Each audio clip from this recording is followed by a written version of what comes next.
An esteemed college in New York City is catching flack after hosting an art exhibit that features artwork by Guantánamo Bay prisoners. Nearly 40 works of art by both former and current prisoners at the military prison are currently a part of the show entitled Ode to the Sea Art from Guantánamo Bay at John Jay College of Criminal Justice in Manhattan.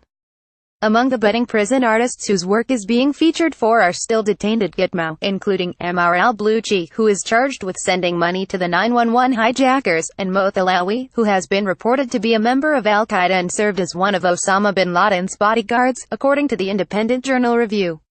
The art show has raised the ire of some in New York who directly were affected by terrorism. "I can't understand how this college in particular would allow such a thing." Michael Burke, whose brother, FDNY Capt. Billy Burke, died on 9/11 and went to John Jay, said to the New York Post. "Where's their decency? Where's their dignity? It's denying and softening what happened.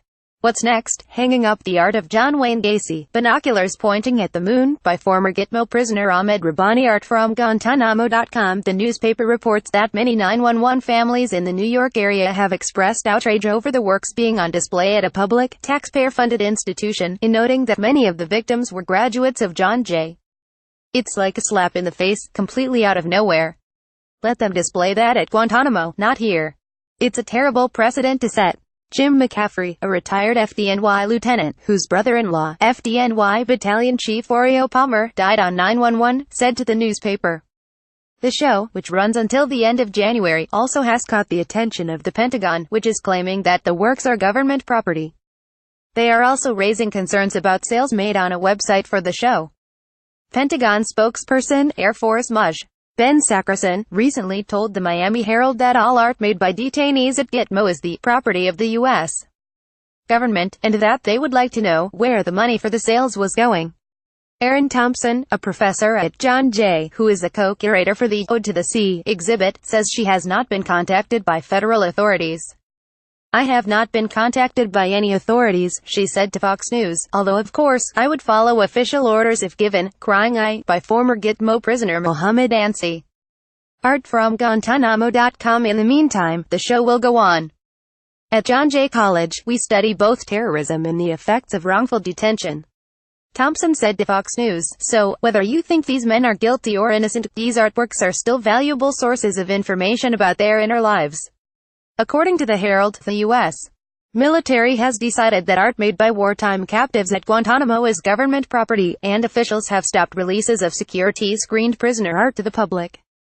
Statue of Liberty, by former Gitmo prisoner Mohammed Ansi. Art from Guantánamo.com. U.S. military officials declined to explain to the newspaper what caused the abandonment of the years-long practice of releasing detainee art after inspection by Guantánamo workers schooled in studying material for secret messages.